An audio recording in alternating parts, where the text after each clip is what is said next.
Hello, everyone. Thank you for joining us from all around the world. I am pleased to welcome our speaker, Francis Ho. Francis is the managing director at Walden Catalyst Ventures, a deep technology-focused early-stage venture capital firm. Immediately prior, Francis was Senior Vice President, Managing Director, and co-head of Samsung Catalyst Fund, a $500 million evergreen corporate venture capital vehicle for Samsung. Francis has a background in venture capital investment, business development, strategy consulting, marketing, and engineering, with extensive operating experience in multiple industries, including semiconductors, optics, networking, and storage. Prior to Samsung, he was vice president of strategic marketing at Inphi Corporation and has held roles at McKinsey and Company, JP Morgan Partners, and O&I Systems. Francis holds a PhD in physics from Stanford University, where he was a National Science Foundation Graduate Research Fellow, and holds an MS in Applied Physics and a BS in Physics from the California Institute of Technology. Francis holds 7 U.S. patents related to semiconductor technologies. In 2020, recently, Francis was honored by the Global Corporate Venturing Organization as number 5 on its annual Power List of corporate venture capital investors worldwide. Francis, welcome. He's here to discuss how to crystallize your vision and share it with the world. So please type your questions in chat, and then we're going to open up the floor in the last 10 minutes to field your questions. Francis, welcome. Please take it away. Thank you so much, Victoria. It's great to have a chance to talk to all of you, I guess probably in many different time zones. So thank you for getting up early or staying up late if you're in some different time zone. I took a quick look at the finalists, and it's amazing. It's so great to have so many exciting companies from really literally around the world that are going to change our world. And then also notice that some of the companies I actually know from before. I know some of you, so it'd be great to have a chance to meet more of you. This is really hopefully going to be very interactive.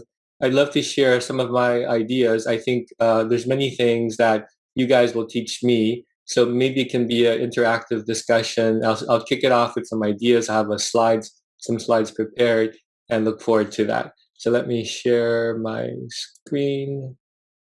To begin with, this is the journey, right? So I think you all know about this journey. You have been going on it. You've started on it for a while now. It's about expanding from yourself to reach the stakeholders. You started with this amazing idea that inspired you to change the world. It was so exciting, you couldn't stop thinking about it. You had to go from there to go beyond yourself to reach the key stakeholders. So these are, of course, your team members, your investors, your customers, your ecosystem, and it never ends, right? Because things keep changing. No matter how early or how late your business is, it never ends. So that's the fun of it. I think that's what I think we're talking about today. So when we talk about crystallizing your vision, what is it that we need to crystallize? There are, of course, many things, but a few things that we can talk about today. One is, of course, the overall story and strategy, why you exist and why people should care. At some point, you need to talk about the concrete business plan to get funded. And that keeps changing, right? There's something about the early stage plan, which is exciting, but the same idea presented, 2 years later is not going to cut it, right? So it keeps changing, keeps evolving. And then always, it's about what products and services, what to do. And of course, as you know, maybe just as important, what not to do. So these are some of the things that need to be crystallized. And so as with anything that's about communications, you can imagine it's all about the stakeholders, your audience, understanding who the stakeholders are, understanding the perspectives of these diverse stakeholders. So that includes starting with yourself, right?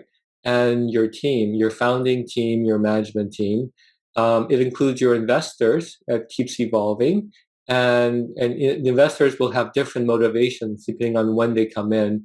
The early stage versus kind of growth stage versus, later at some point maybe public investors, right? And then Of course, the market, the customers, ecosystem, that's constant struggle. I don't know of any company that goes from small to big without having very major pivots and near-death experience. I've been in like, I don't know, 4 or 5 companies. Every single one has had one or more near-death experiences. So this is not just when you get started, it's always kind of reinventing yourself at critical juncture. So it's about these stakeholders. And so if I start with understanding yourself and your team, just kind of very gross simplification, of course, is more complex than this, but as a construct, we can think of two kinds of founders, right? There are the tech founders. Myself was one of those, for example.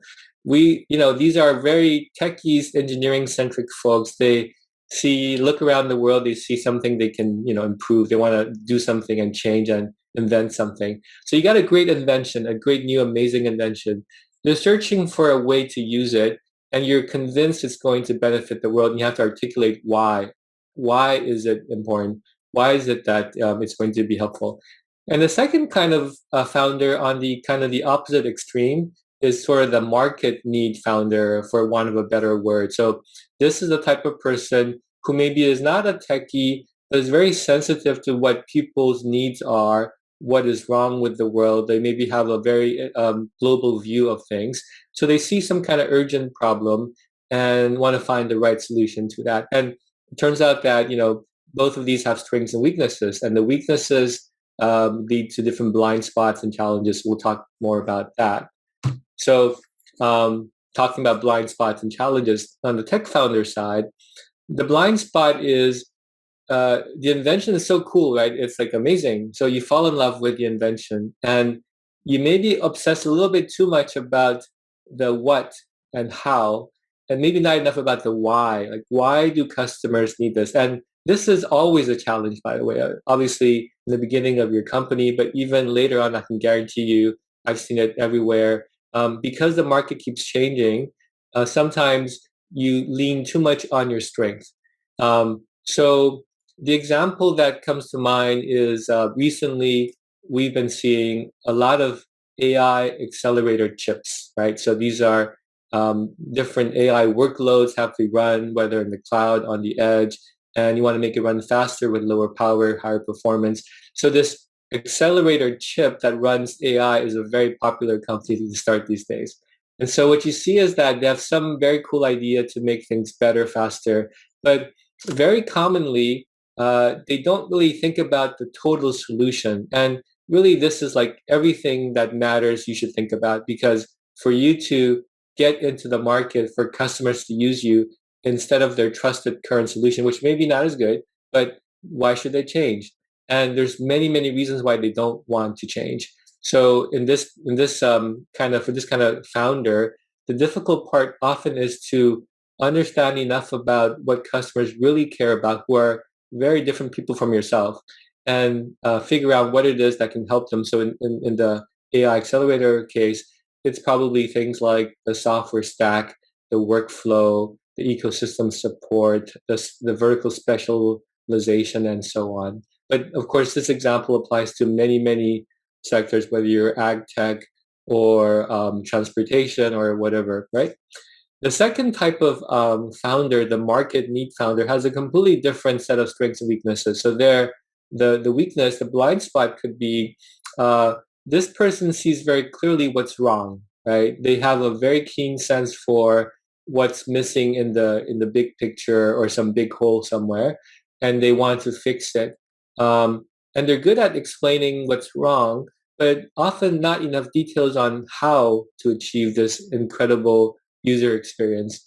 And the challenge is that when we're talking about these big, UN 17 SDG, these big sustainability goals, for example, it often is not a secret that there's something wrong. You're not trying to find a very, very niche, small thing in a deep value chain. Often you're trying to solve a big problem. So this market that you're going after is often very well known, and there's like a ton of competition. And so for customers, for investors, for team members to evaluate whether to join you or to do something else, they need to understand more details. And the weakness here can be because you're not as engineering centric, you don't think through the details of how as much, and therefore you have some challenges there. So in fact, what I just talked about, which is thinking about the details about the stakeholders ecosystem, I think that is a big issue for probably all founders and all companies at all stages. And the thing here is you have to understand how the stakeholders ecosystems will react. Typically in the companies that are on this call, for example, you are targeting mature industries typically. You're not going after a customer set that didn't exist before. So because of that, there's a whole established ecosystem of behavior, incentives, and so on. So you have to understand, how do you create the incentives to make all of the key holders take action and bet on you, a relatively risky new company, right? And so this is where you will need a lot of details on how you're going to build this, the detailed implementation, so you can think through what will be all the gotchas that will hit you along the way. Try to anticipate them versus, react to them, which you'll have to do. You have to react a lot, but you want to anticipate as much as possible.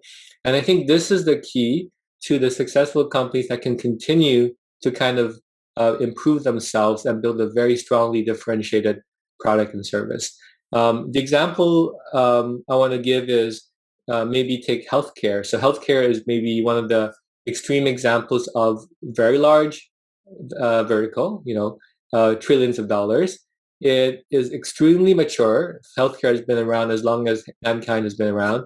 And so now in the US anyway, where I understand the market better, there's these stakeholders are very kind of different. There's the patient, the provider, the insurer, the payer. There's pharma who make the drugs. There's med tech companies that make the devices. And then there's all these services companies around that, and there's regulators. So all these stakeholders, they have different incentives and disincentives. So if you have an idea, a common idea is to remove friction from the patient journey. It sounds like a great idea, right? And there's so many places to look for friction in the patient journey, at least in the US healthcare system. But you have to think about what the other stakeholders, like the doctors, the nurses, the insurers, the health IT providers who wrote the software that's already installed there, the regulators from FDA and so on, how will they react to your idea? And this is where it's very, very challenging. And even very informed people who are experts about the industry have blind spots. And so that's where you have to kind of keep reacting, keep learning, keep pivoting if you have a new idea. The other extreme in the healthcare case is maybe a technology innovation, let's say a new test, a new diagnostic test, right? That is even more challenging because there it's guaranteed that at least some of your team members are very kind of tech-centric, very engineering-centric, because the whole point is about the technology. So that's a classic example of a company type that it needs to find the right kind of path to market, because it needs to navigate this existing set of stakeholders who have existing tests and services which are not as good, but they're used to it. So how to navigate that is always the challenge. So this is maybe the universal problem for all of you. Okay. So changing topics a little bit, let's talk about investors and raising money and how to convince them to take your meetings and give you the funding and so on. And there's, of course, so many things to talk about here. We don't have time for that. We would have different discussions later. But I want to point out one thing which I do see quite a bit, which is there is a confusion often on the part of the entrepreneur about why investors are there, right? I mean, you're there because you have this great idea. You need to get it into market. You have this pain you have to solve, right? The investors are not there for that, right? The investors are there because they're managing often their LPs, limited partners money, right? They need to make great returns for their investors. Or maybe some investors are investing for social good.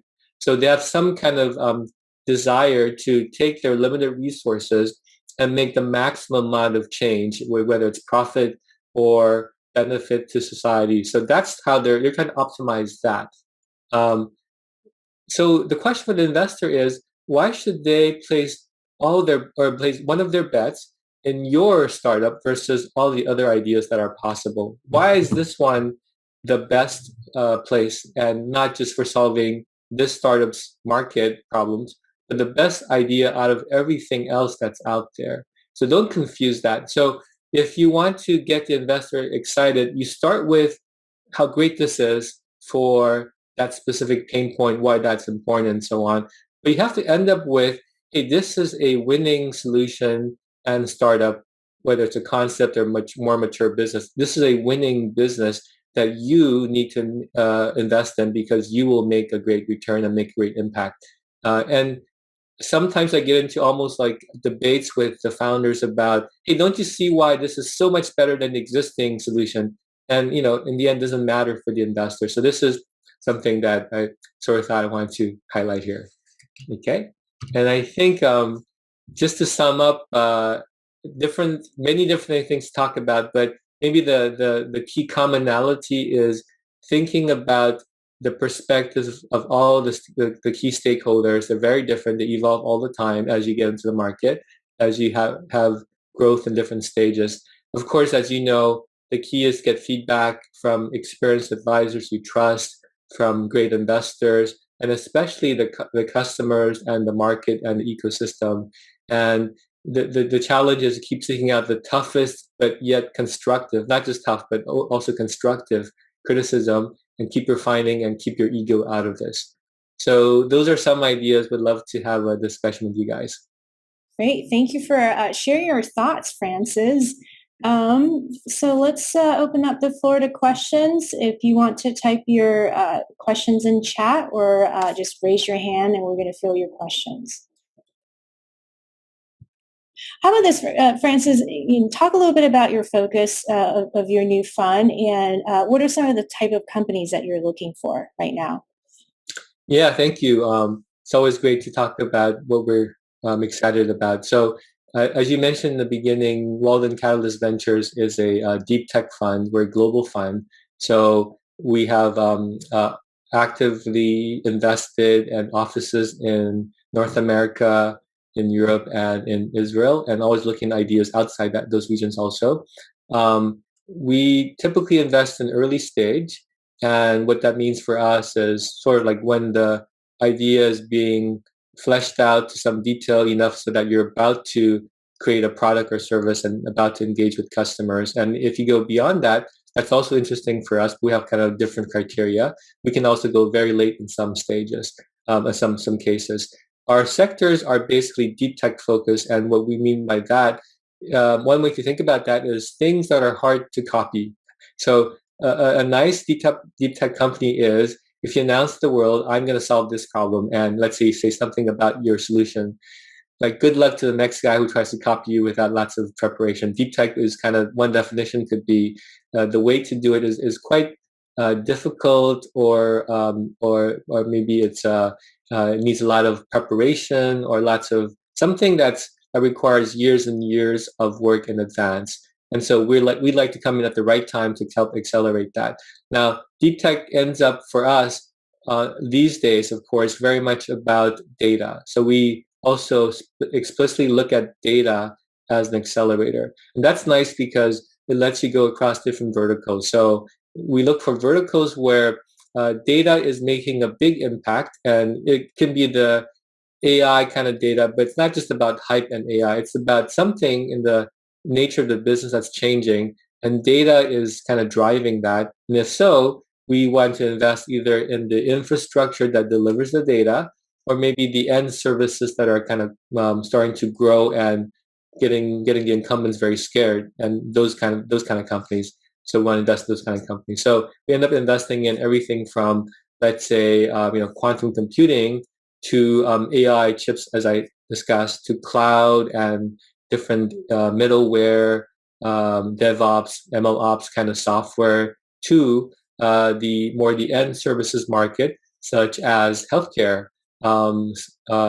mobility, insurtech, fintech, and looking more and more at ideas in what I'm calling digital biology, which is taking biology and injecting data to that. And I mean, the reason we have vaccines today within like 12 months when we started was because of digital biology. So that's very, very exciting also.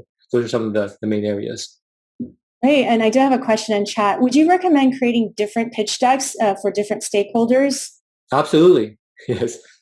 So if I interpret the question broadly, of course you're going to have different pitch decks for your customers, right? That's like a very different one versus your investor. But your stakeholders start with yourself, right? So you're the CEO, you have a staff meeting with your direct reports. You do that once a week, a few times a month, whatever. You have some kind of regular updates with your team. If it's a small team, it's not so formal. If it's a global team, you schedule something, let's say once a month, all hands. You have board meetings with your investors, right? And you have pitch decks for new investors. Each of this is a pitch deck. Don't get confused, right? It's about keeping people motivated and aligned and communicating. So very different. Clearly, every one of these stakeholders have very different cares and wants. So definitely recommend thinking through that and what you want to tell each stakeholder. And Francis, how do you balance between a founder's vision and his idealism with investors' urge for growth and foreseeable returns? Yeah, that's a great one. Well, given the topic of this call, right, which is Extreme Tech Challenge, your vision pretty much, I think, is something big, to make the world better. So I think the first answer is pick a vision that is targeting a big, big need. There's a saying that goes something like a big TAM, a big market size cures many evils. And the reason is that you are going to make mistakes and the market's going to change. So you're going to have to pivot. So even if you have a great idea, you're going to have to pivot. And the market being large gives you time and money to make the pivot. So first thing is you want to target a big problem. And then, so you want to then find investors who have the right alignment with you, who are not in it to, make a quick return or something. And you want to find investments at the stage that you're raising money at who are going to help you and will have the patience for you to reach the goals that are in alignment with their needs and your needs. So it's very careful thinking, I think, about where you go and which investors you choose to take money from. That's great. So we're at time right now. So I want to thank Francis. I want to thank all of you, Francis, particularly for joining today and share your wise counsel. As you mentioned, the entrepreneur journey is long and there are different challenges at different points. And I want to encourage all of the startups on the call to connect with Francis. And I want to particularly appreciate your support for the Extreme Tech Challenge community. So thank you all. And thank you. Congratulations to all of you also. It's so exciting to see all this. Great. More to come, Francis. Thank you so much. Bye-bye. We'll see you at the next call. Thank you. Bye.